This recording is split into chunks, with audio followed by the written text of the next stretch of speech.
Ayan, yan po guys ang ating lulutuin. Ayan po, pakbet. Ayan.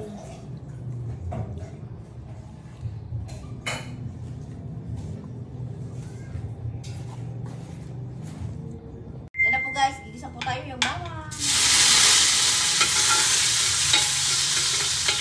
Yung ano natin, bawang. Tignan natin sibuyas.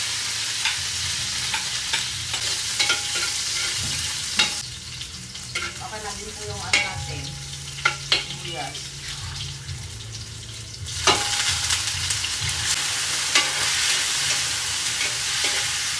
Paglagay na po tayo ng pampalasa. Yan, magic sarap. Lagyan din po natin ang nor cubes. Yan. Lagyan tayo ng konting paminta.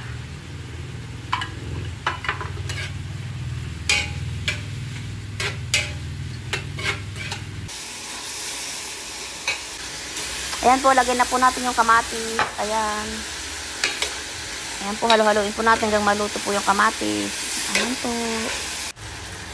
Pag okay na po, lagay po natin yung kalabasa at saka yung kamote. Ayan, haluin po natin. Pag okay na po, lagay na po natin ng tubig yung ating gulay. Ayan po.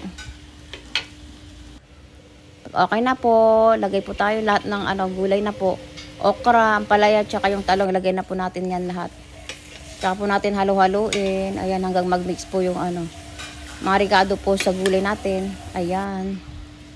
Lagay po tayo ng bagong isda. Ayan po. Depende na po sa inyo kung madami or konti lang.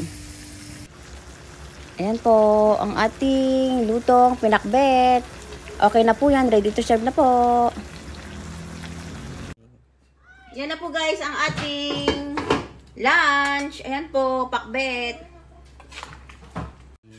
Ayan po ang ating lunch guys. Ayan po, pakbet.